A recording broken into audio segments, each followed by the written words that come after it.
Welcome, everyone. Good morning, good evening, good afternoon, wherever you are. Welcome to day 71 of the tip of the day. Today, I actually wanted to touch base on going back to I think it was day 51 or 52, that I brought up this topic of overriding. If he made a mistake, how do we not dwell into it? So we went through a few things that Dr. Joe talks about in Becoming Supernatural. Please purchase a book so that you can kind of refresh your memory about it as well. So we met yesterday for the Give to Give Foundation, that is Dr. Joe's foundation. During the conversation there, one of the tips that was given was, I think somebody said they're very much in their analytical mind, which is the beta brain activity, right? High beta brain activity is, I just want everyone to have this concept clear. High beta brain activity is when we are stressed, like there's a loss of a home or loss of a job, or that's high beta, then you get into this really anxious situation, right? But beta brain activity is the normal, oh, I need to go to the grocery store, oh, I need to cook this thing, or whatever the mental activity that we have to do as part of living on this earth, right? So that is beta brain activity.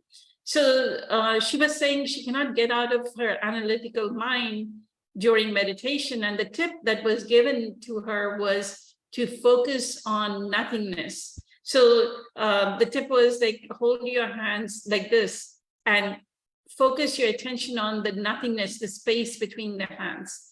If you're looking at a tree, focus the attention at the space between you and the tree. And with that, I'll give you the other tip that Dr. Joe's most effective meditation. So even Eckhart Tolle says this, right? That people go into meditation, they sit for 20 minutes or an hour or what have you, and then they're unconscious the rest of the 23 hours, right? So what Dr. Joe trains us during the advanced retreat, and it's available on YouTube as well, is don't just sit in meditation and know how to meditate when you're sitting.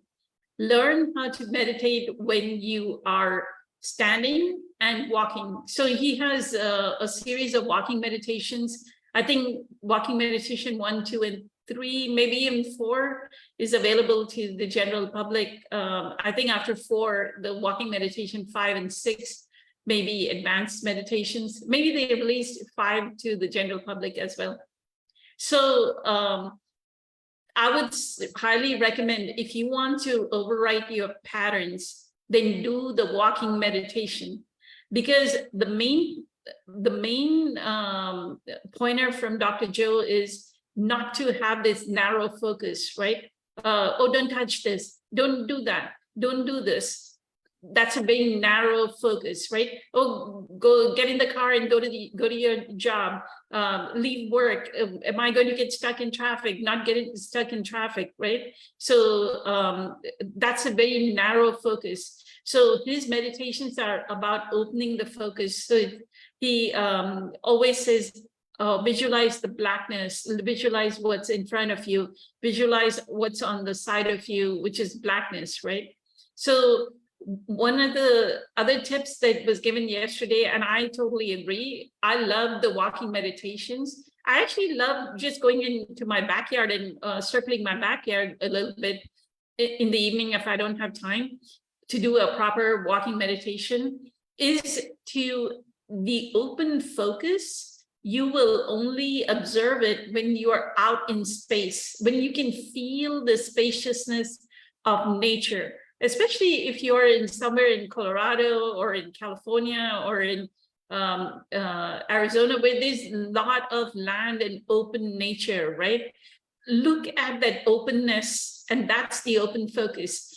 The reason why I say that is even Eckhart, he said when he was 14, 15 years old, his father and mother got divorced and they split, and his father left Germany and lived in Spain.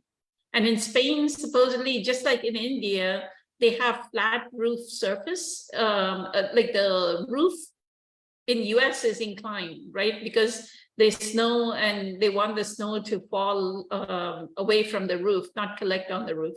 So it's always inclined. But in like tropical climate, like in India, the roof is flat. The roof of the house is flat. The same thing in Spain, the roof of the house or the flat that they lived in was flat. And so he was able to go up in the terrace. It's called a terrace. Go up in the terrace, put a chair and just sit. Eckhart Tolle would sit as a 14, 15-year-old child and look at the stars and look at the spaciousness, that there's nothingness. It goes on and on and on and on. That's how the sky is. It goes on and on, right? And I would have thought that when I attended the week-long retreat last year in October in year 2022, I always thought that the sitting meditation would be the most effective, that I would have the most transformational experience in the sitting meditation. But there is definitely something about the walking meditation.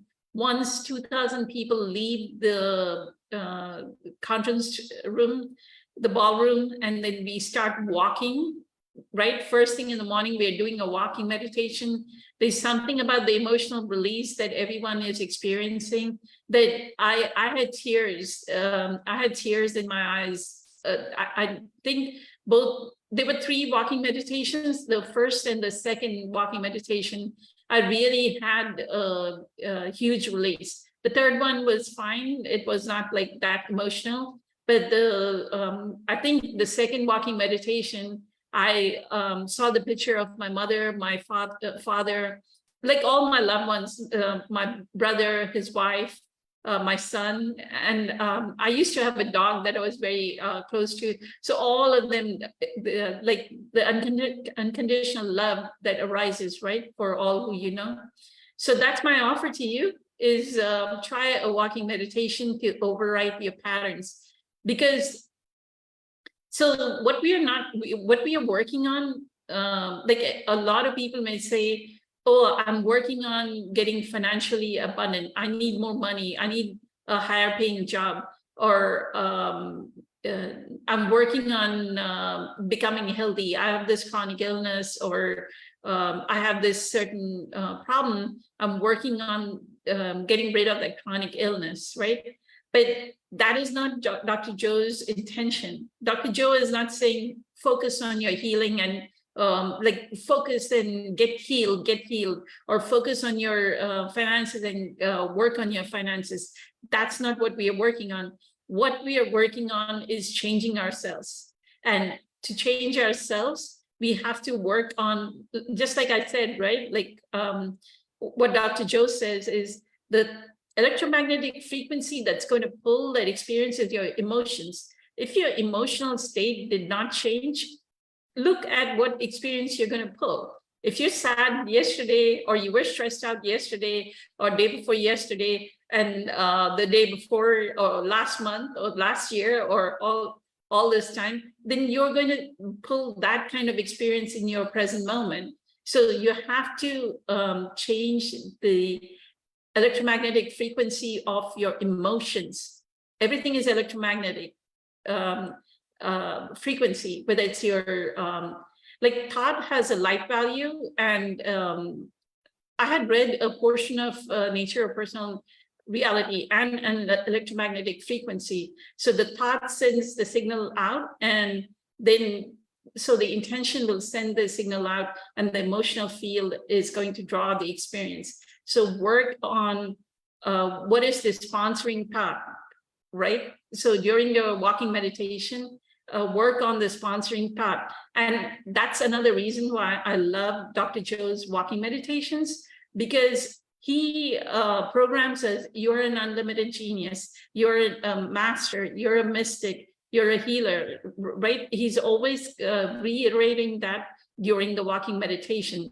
So work on those sponsoring thoughts, work on experiencing that when he says you're a healer, feel it in every cell of your body that you are a healer. If he says you're a mystic, feel in every cell of your body that you are a mystic. Okay, so that was my tip for today. Many blessings, much love. Thank you so much for all the love and support. So grateful, eternally grateful for it. Thank you. Have a fabulous day. Bye.